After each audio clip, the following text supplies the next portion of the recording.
We are back, and I wanted to do more with the maximum level guide, because it had been a while since we took a look at a Shining Force game's maximum level study.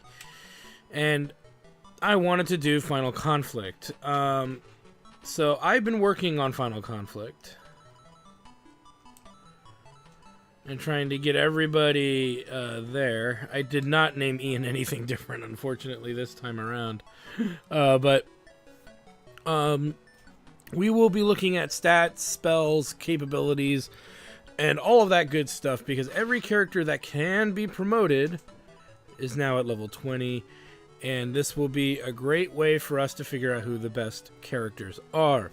Luckily for us, this game actually has the stats laid out in front. We don't have to go into the sub-menu to look at them too much, but we will go into that sub-menu anyway, just so you can see what's going on. And that will also ensure that there's an even sort of coverage of every character that we have. The characters that we're not that interested in looking at really are Minto, Suzuki, Eric, and Morton. And the reason being is because they're already promoted characters. So as far as what they can do and what their the purpose they would serve currently is mostly irrelevant, because it just doesn't matter. They don't really have a purpose because they're already promoted. And we're getting closer to the end game. There's really only 4 characters in the game left to unlock. So, and they're also promoted characters as well. And if you haven't played Final Conflict, in the next video there's going to be some significant spoilers.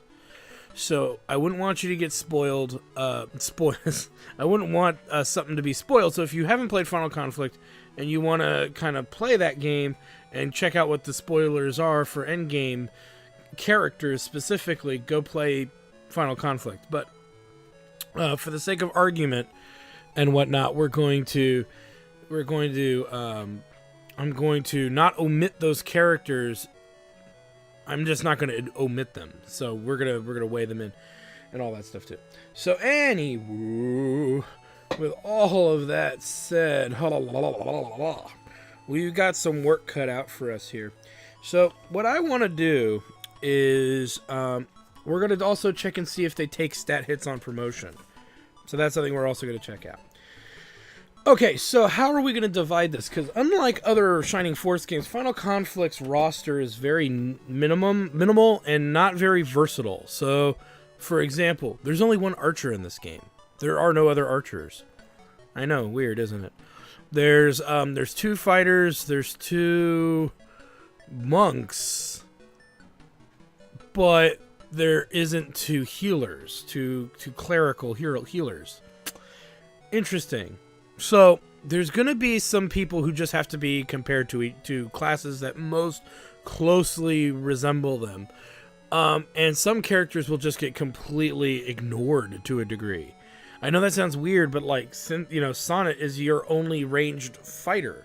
So who is she going to compare herself with? Well, probably your casters, which isn't necessarily a fair comparison. So there's going to be some areas where I will just say, well, let's just see what happens, kind of a thing. But I will make note of their statistics and find someone to maybe kind of compare them to. That way we can say, hey, if you're trying to build the best party, you may want this character over this character. It's going to really be what I think is best. All right, so let's get started first, because really the character that has no equal... or should we do... You know what? I lied. We will do characters that have doubles of each other, which technically are only 2 right now. It's going to be Mead, Sonnet, Kiddo, and Julia. So let's take a look at Mead here. Mead is interesting at... His attack is 49. So I'm just going to do these stats actually in order. So we'll do, HP, MP when relevant, attack, defense. We've got agility and movement. So I'm writing this down for those of you at home. I don't have my assistant today. At least I don't know. She might come in later. Alright, so let's see. We've got HP at 35. 0 MP. Attack is 49. Defense is 24. Agility 14. Some of you might say, why write this down? Because again, I'm checking to see if there's a conflict when they promote. Alright, and every character that we're comparing should have the same weapon, excluding the promoted characters. So that's Mead. Okay, so let's take a look at Sylvia, whose attack is 40, HP is 32, attack is 48, defense 28, agility 16, movement 7. So between the two, okay, so 5 HP is a significant HP bonus, so we have a 3 HP difference between Mead and Sylvia. Nothing to write home about. Nothing at all. Attack, 1 attack point difference. Mead's attack is 49 versus Sylvia's, who is at 48. Now, defense is actually interesting. Sylvia's defense, now, some of the rules really quick, in case you're new to the way I do this, is it takes at least 2 to 3 points of a regular statistic for me to actually say one character is better than another. HP wise, it's HP and MP wise, it's pretty much HP is like 5 health or more. And MP is usually the casting of a decent spell, usually like a level 2 spell, so maybe 5 to 6 MP as well. So that should give you about the idea of when I start making calls. But here we go. Sylvia is interesting. Her defense is 4 points higher than Mead's, and her attack is only 1. That's nominal. So she wins in defense and agility. She ties, in my opinion, in everything else. She's 3 HP lower than Mead. That's not really gonna save you too much. And the attack is, like I said, it's minimal. It's only 1 point. So far, Sylvia to me is the better knight at level 20 so far. Again, we still gotta level them 20 more levels again, and we'll see how they turn out there. But for right now, that's not a bad deal. All right, Birdman. Let's look at Julia. So Julia and Kiddo. So Julia HP is 33. Attack is 0 MP. Attack is 40, which is relatively low. Her defense is 27, which is nominal. 18 agility and 6 movement. And she can fly. Alright, so those are her attack stat is rather depressingly low. 40 is 8 to 9 points lower than our knights. And when you have heavy hitting characters up in the 50s, like Paige, and Ruberin at 54, 40 is pretty a bit, even over here, 50, 51, that's pretty darn low for an offensive character, a combat driven character. Let's take a look at Kiddo, whose HP is 31. Oh man, his attack is just explosive. 26 defense, 16 agility, and 6 movement with fly. So, obviously, Kiddo is the glass cannon. So far, not the lowest defense of the entire group, as Mead has a defense of 24. So even Julia's defense is better than Mead, but that attack at 55 is 15 points higher than Julia. That's abysmally different. And just to confirm, he's not equipping, he doesn't have the shield ring equipped. As you can see, the seal swords in brackets, so that tells you what's equipped and what's not. And Julia's not got anything on her that would make her any different. Whereas, yeah. So that's a neat little observation that he is that far, Kiddo is that far along. So, Kiddo is by far the better one. I don't even have to look at the other stats.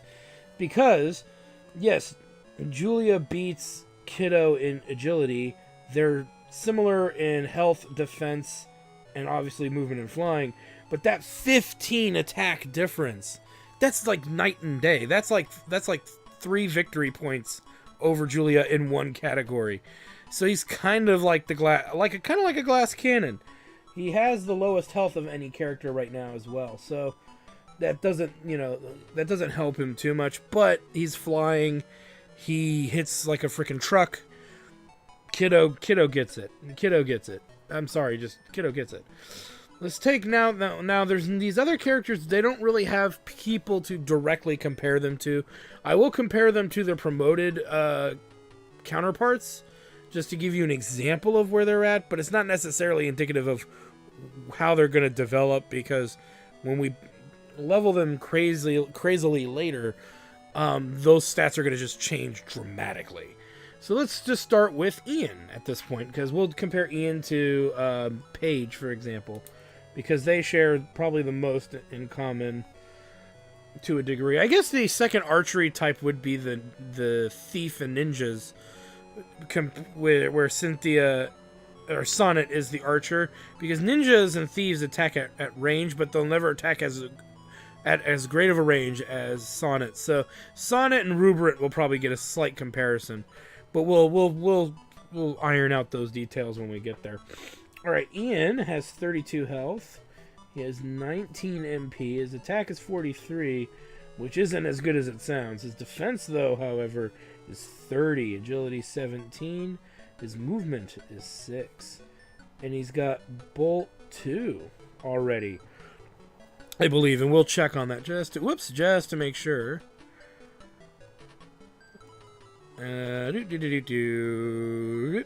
Yes, he has Bolt 2 and Egress, but whatever.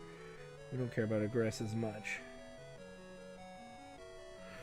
Okay. So, statistically, he's interesting because he's got Bolt 2 already. That's not bad. His HP is on the lower half of average. His MP is fine. He has enough to cast Bolt 2 once or Bolt 1 2 times with no Egress. His attack is 43. Meh. Not actually, it's the second worst attack so far. His defense is the highest so far at 30. His agility is 17, which is the higher end of average. So, and he's got, as I said, he's got Bolt 2. So he's not a bad character right now. He's not the best, but I bet you that's going to change dramatically when he gets promoted and gets. We have access to new weaponry, and we're obviously going to buy them all. So let's take a look at Paige now. As Paige has the lowest HP by far, at 27 so far. His 0 MP, his attack is 50, which is up there with Kiddo. Defense 29, just 1 point lower than Ian's. Hence why I'm kind of comparing him to Ian in a small way.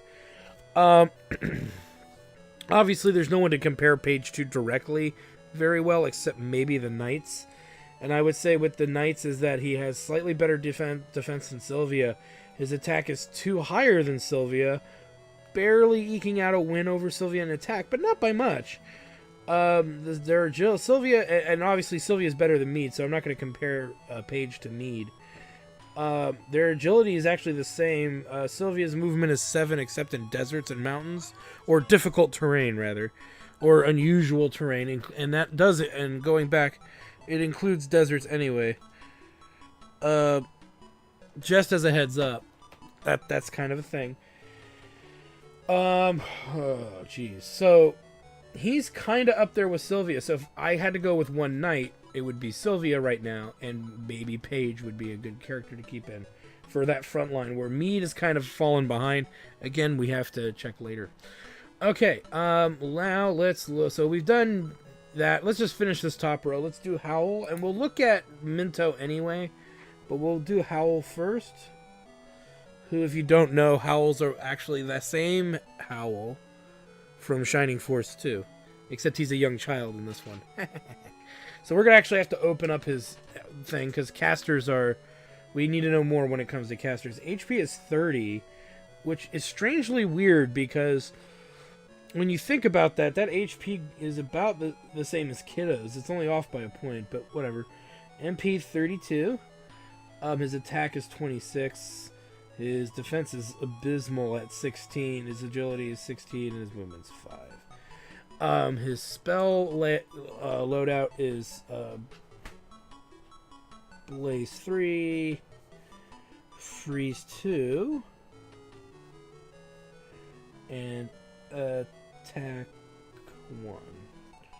Okay, so looking at Howl, he's got a lot of MP. He's got Blaze 3, Freeze 2, and Attack 1. Blaze 3 is pretty useful. It costs 10 MP to use, so he can do it 3 times. But realistically, you'd only do it maybe once or twice, give or take. Freeze 2 just costs too much MP for what you get out of it. I think it's 7 MP. Though that's up for debate depending on who you're flinging it at.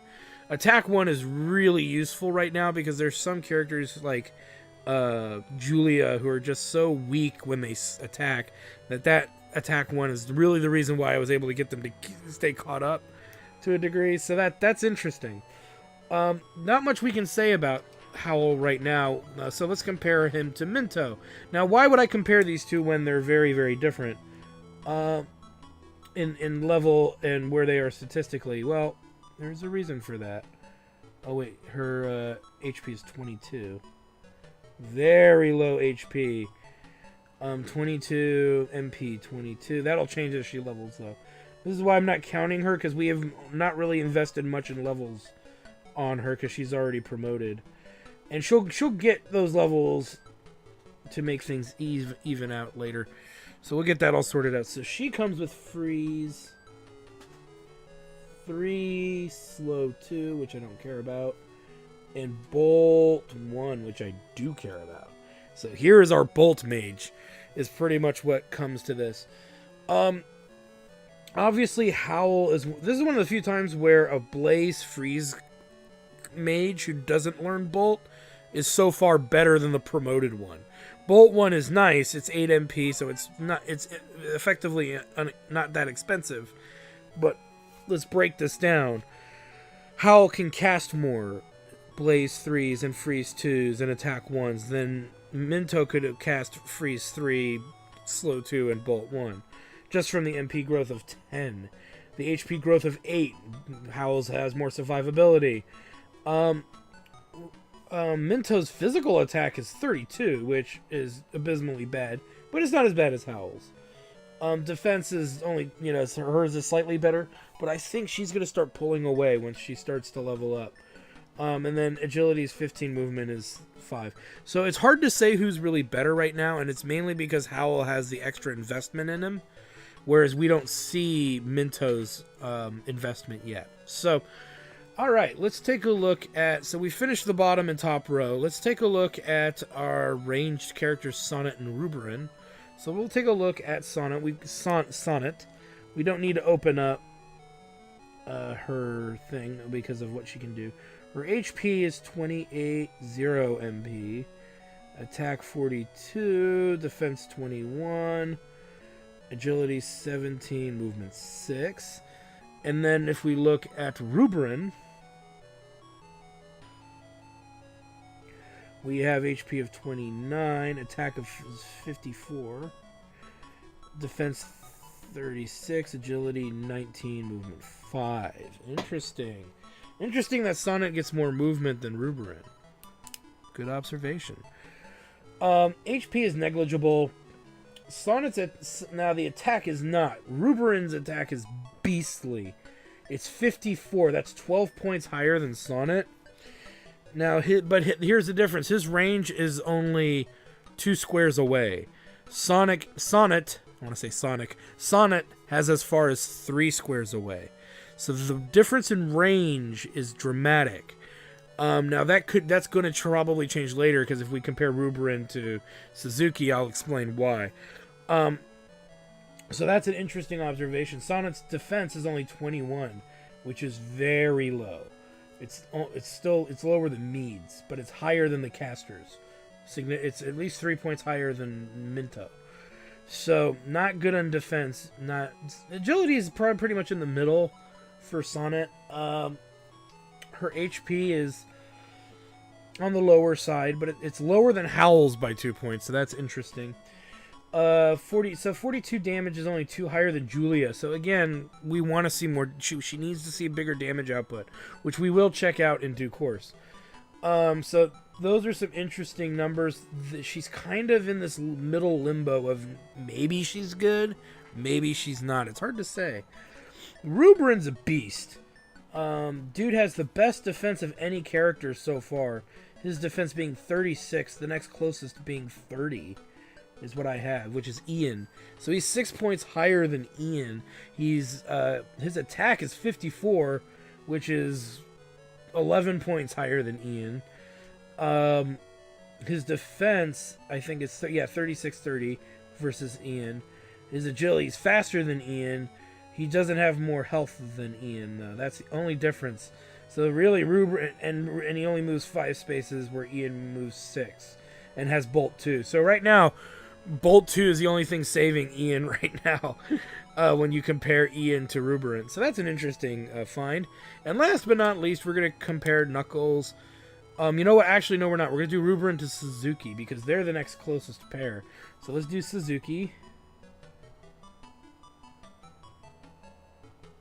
Or Suzuki. Because there's no I on the end, right? Suzuki. But I'm going to say Suzuki just because I want to. 16 MP, 50 attack, 25 defense, 17 agility, and 5 movement. Now we're going to have to open him up here because there's a bit more to him going on. He's got Keton 2 and Raijin 1. Which already is interesting. So if we compare him to Ruberan, HP is 25 versus 29, so 4 HP difference. Borderline better Ruberan. 4 attacks, so better than Ruberan. Defense is 9. No, it's 11 better on Ruberan. Agility is 2 points better on Ruberan. So Ruberan so far outperforms Suzuki every step of the way. The only difference right now, and that's just because Suzuki's promoted and has MP, is that he has access to magic. He has access to Keton 2 and Raijin 1. The Keton 2 is pretty much Fire 3, I think. And Raijin 1 is Bolt 1. It's something like that. Or actually, yeah, it's Bolt 1. It's a weird kind of split, I believe.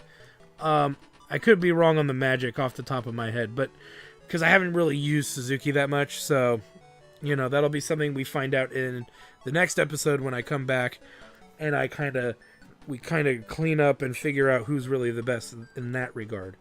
So Ruberan's showing the most promise right now. That's all that needs to be said. Knuckles, and we'll compare Knuckles to Morton really quick. Knuckles is a monk and Morton's a master monk. So let's do Knuckles first. No, let's do Morton first. Because I'm going to compare Knuckles to Cynthia, which we need to do. So Morton's HP is 30. His MP is 19. His attack is 44. Defense 22. Agility 13. Movement 5. Hey, Meeps. Oh, in this game, Knuckles ate Sonic. That's why he's such a big fat dude. So let's take a look at Morton here. As he comes with Heal 2. What's actually great is all the healers have their, I think all of their spells, so there's no question what characters are going to learn. Blast 2, Muddle 1. Muddle 1 is pretty useless, so I'm not going to even consider that as a spell. Alright. Let's take a look at Knuckles here. So, Knuckles, who looks like a giant man baby. If there was such thing as a man baby, that's what a man baby would look like. There we go. How are you doing, Meeps? So 34 HP, 20 MP, 38 to attack. Whoops, I put 39, 38. Defense 26. Agility 18 and 5. He comes with Heal 3 already. Detox 1. Sleep 1. And Dispel 1. So, if you know, the difference between Muddle and Dispel, I think Dispel is a better spell. because it silences enemies. But that's only if we get to a tiebreaker. And sleep is actually pretty good too when it works. But sleep is not better than quick, so they each, to me, have both one useless spell. Which I'm putting little X's on. Aww. Oh, I'm okay. I've been busy just getting back from the con. From Strategic Con, and I'm so burnt out. I'm surprised I'm trying to do this.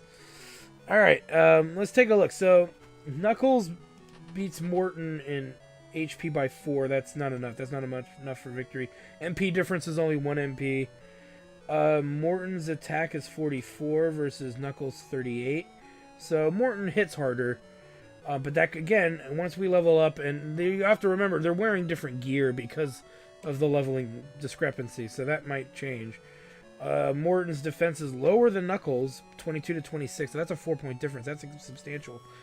And agility for Knuckles is 18 versus Morton's 13, so Morton's pretty freaking slow. So that's an interesting observation for that.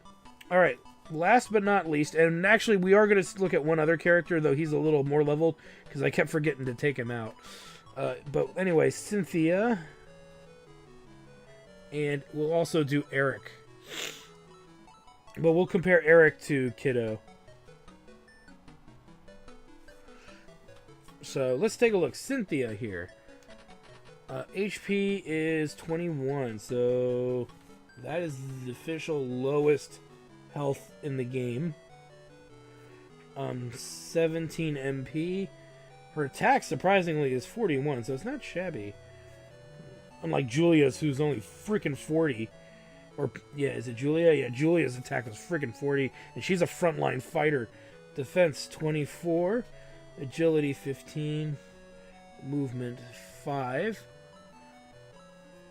And then we'll take a look here. Now, she obviously has the best spell configuration. She has Heal 3, Blast 2, and strangely enough, her attack is better than Knuckles by 3 points. Only 3 points short of Morton. Muddle 2, which I don't really care about. Other than that's a really big AoE. And then Aura 2, which is always awesome. So she has one useless spell, but her other 3 spells heal, which every healer has. So Blast 2 is very useful, and Aura 2 is obviously very useful. The big buy-in to Knuckles is that he's the only character with Detox. So really, Morton just seems to have the weakest possible layout, even though he's got Quick. It's hard to say what's more important, because you can have antidotes to cure poison, so technically you don't need to have Knuckles. Knuckles could arguably be the worst. It's hard to say, but Cynthia's spell layout is just incredible, so why would you not want Aura 2 in your party? Why would you not want Aura 2 in your party? There are ways around that, but those are more advanced techniques and strategies involving something called the White Ring, which you don't even have until like Chapter 4, so I wouldn't even consider that as a viable option. Anyway, so that's an interesting layout. Comparing them is not negligible really, because she has the best spell layout. She's the weakest in HP and survivability in general, but she's the best healer. So you have to take that information and do what you want with it. I usually protect my healers rather well, so the fact that she has Aura levels 2 and 1 before promotion is already a big one for me. Now Eric is level 9 promoted, so he's way ahead of the game when it comes to where he is right now. So let's take a look. He's flying as well, but he has 40 HP, which is the highest HP in the entire party by a large margin, by 6. I think the next closest is Knuckles, or Mead is at 35, so 5 points. It's still pretty high. His attack is 51, so that's up there with Kiddo and Suzuki and Ruberin. He's just short of Ruberin. His defense is 28, which is nothing to shy away from, especially with Eric's high HP. 17 agility, and he flies. He's probably the closest contender to Kiddo right now, as far as flying units go. But Kiddo would be catching up 9 more levels before comparing them directly. And then again, we got to get them to level 20. So that's kind of up in the air.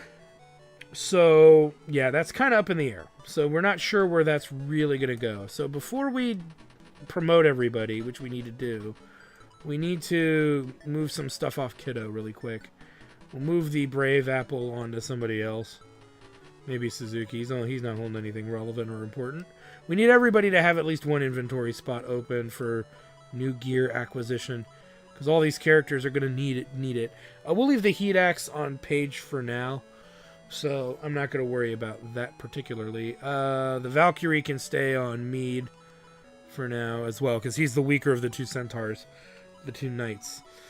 Alright, so now we're good. Let us go ahead and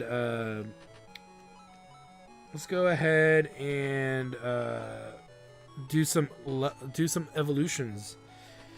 So let's see here. So some promotions. Let's go ahead and promote Ian, and we're going to check his stats and see what happens. And see if there's a statistical change. So let's see. HP on Ian is 32, 19, 43, 30, 17, 6. Okay, so there really is no difference when characters statistically promote, I'm assuming. Again, we'll keep our eyes peeled for any kind of awkward change, but, you know, just in case. But I pretty much think that it's unlike Shining Force 1, and I think the CDs, I don't remember, it's been a while since we've done Shining Force CD. But we now know that there is a whole dealie with that. So their growth is probably going to change dramatically now that they're changing levels. They're changing classes, so that'll be interesting to see as we do it. Hopefully Julia somehow catches up, because she's hurting pretty bad. But what'll be interesting too is to compare a couple of characters to each other now that they will be getting promoted gear. But that's kind of an ifs, ands, or buts kind of issue. So I'm not too worried about how we're going to play this out yet. But we're also going to give Cynthia the Protect staff. Of all the characters who would need it, she's easily the weakest character physically. And she needs to be protected. So, but she couldn't equip it when we got it. So we had to give it to somebody who could benefit from it. So yeah, Ruberin is a ninja now. So Kiddo's going to be promoted to Birdman. Or from Birdman to Bird Battler. Sylvia will be promoted. I missed you, Meeps. The con just was forever, man. Just like eager for it to actually end. So Julia will be promoted. Harvette Burman. And Minto's promoted. So everybody's promoted that can be promoted. Let's back out of here and go to the shop and buy whatever it is we need to put on our characters that is upgraded that they could not equip before. So the broadsword will go on Ian, and the 2 bird battlers. Sucks because we have to scroll down to it every time. We only need to buy 1 upgraded weapon for our knights. I keep wanting to say centaurs because that's what they are, but all right. And the chrome lance.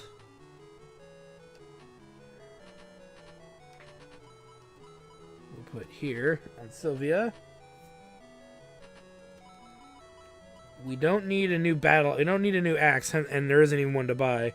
Brass knuckles. We'll go here. Yo. Brass knuckles, power stick. We are gonna need some of the power. We're gonna need some power sticks here. She doesn't need one because we have one here for Minto, so it's really just Howl that needs one.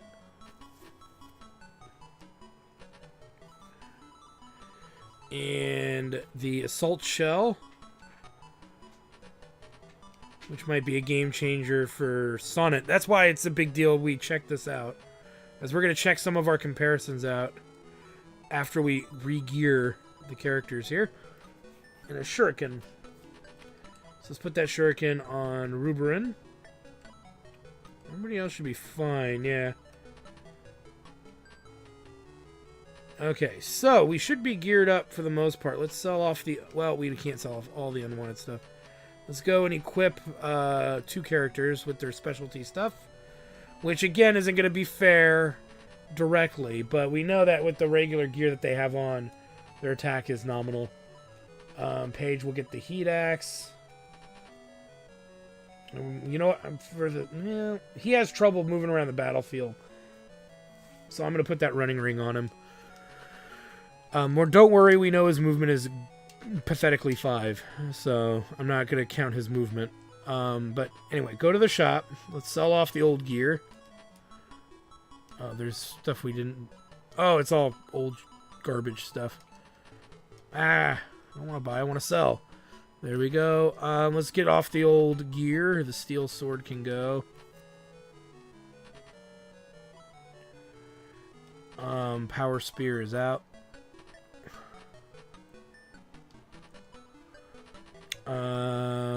The battle axe is out.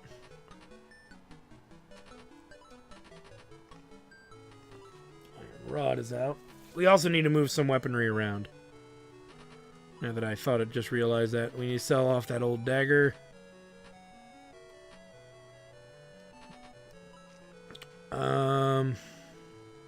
That's right, because she's getting something else later. She's getting that defense staff. The Robin arrow is out. And then the power glove is out. Because it's bad.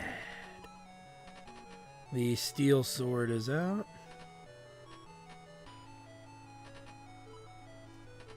We'll leave the power spear there in case she needs to range. The range. Steel sword is out. And these guys should be rather fine, yeah. Alright, with that said, we'll make one switcherino here. We'll make Minto equip the power stick. Now, which would explain why her attack was higher, now that I think about it. So, and we'll send the protect staff to Cynthia.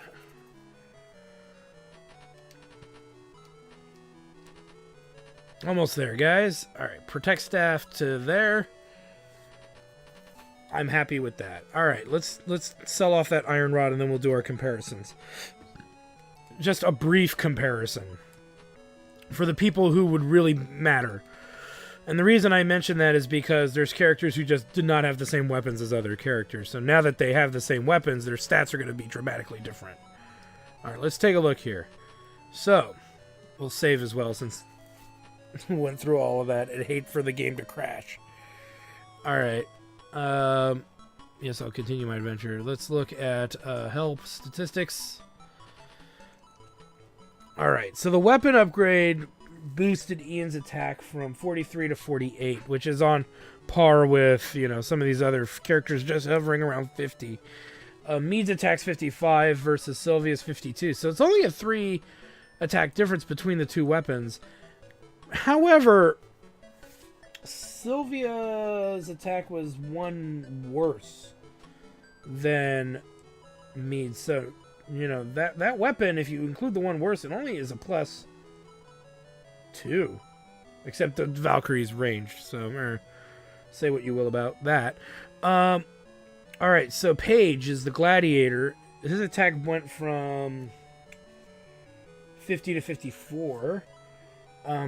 Wizard casters we don't care about so much. Knuckles' attack went from 41, where Morton's was 44.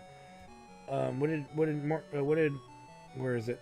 Knuckles had 38 before. Now he's at 41. So he's a lot closer to Morton in attack now. Sonnet's attack is 46 versus her 42. So that's a slight improvement. Cynthia is Cynthia. Ruberin, 57. Oh, man. He's a frickin' beast. And so is Kiddo at 60. Oh, my God. Kiddo went from 50 to 60 attack. That's just incredible. Julia's still low at 45, which is an embarrassment. So now we have Eric at 51 versus Kiddo, who's a beast at 60. So Kiddo right now is looking like the best unit. It's still rather early. We still have some more distance that we've got to cover. We've got 4 more characters we've got to pick up. But I think for argument's sake, for argument's sake, at least we have numbers to study and analyze. So this study, unlike Shining Force Gaidens 1 and 2, as this is pretty much Gaiden 3, as much as Shining Force Gaidens 1 and 2 go, there's a bit more of a diverse setup of stats and character types and whatnot. In Final Conflict, Shining Force Gaiden 3 Final Conflict, there isn't that much there as far as there's not as much doubling of classes to do direct comparisons to yet. So, and there's only 3 more characters in the game left for us to pick up. So it is kind of hard to really have a battle of the betters. You know, Julia and Kiddo are going to be direct comparisons with Eric as well. So those 3 will be compared. You know, our Mead and Sylvia will be compared. You know, Minto and Howell will be compared. Ruberin and Suzuki will be compared. And then Knuckles and Morton will be compared. But really beyond that, Paige and the other gladiator we're getting later will also be compared. But, I mean, it just doesn't seem like there's as much versatility. Maybe it's just because of the layout. It just, now that I see them all like this, that's kind of what that's implying. So maybe that's what's making me think that when I really shouldn't be thinking that. So, yeah, it's hard to say where this is going to go going forward. But we do have a really strong idea. I want to thank the wonderful people at Shining Force Central for translating this game. This game only came out in Japan, and it is actually probably the most canon of the Shining Force games, connecting a lot of the Shining Force series together. Shining Force 1, then you have Gaidens 1 and 2, and then everybody's like, oh, and then you have Shining Force 2, and it's like, no, you had Shining Force Final Conflict. And Ian is on the hunt currently for the character known as Max. And there's even some suspicion, and people can correct me in the comments section below if they'd like, there's even some suggestion that Ian may be the father of Bowie. I don't know if that's true or not. It's a lot to say. Anyway, but we will get all these characters plus the missing ones till full level 20 promoted before we check them all out again. But I think that's going to give us, and that'll give us a pretty good idea of where we're going to be and what we're going to do. So, yeah. So another one in the books. So I'm going to cut the stream a little bit. I just wanted to get this visible for everybody to see and whatnot, and we'll get this going. So, yeah, now we got to go 20 more levels. You can tell I'm not excited about this. But anyway, I want to thank you guys for stopping by. I'm your host, the RPG Guy. Like, comment, subscribe, all that good stuff. Check out my Twitch channel at twitch.tv/JackTardStudios, where the coolest of the cool hang out. As we play some other games and whatnot live, and we have our Chairman of the Board tabletop show, as well as our we also have our blind play with Hobo Headcrab from his dumpster live in Hermosa Beach, California. So anyway, thank you guys for stopping by, and we will see you guys next time. Bye. Well, I hope you guys enjoyed that video. Please take a moment to check out more episodes from the RPG Guy, Tuesday Night Team Up, and more. And please subscribe. Always support the channels you enjoy watching, and while you're at it, follow us on Twitter, Facebook, and Google+. Keep on gaming hard. See you next time.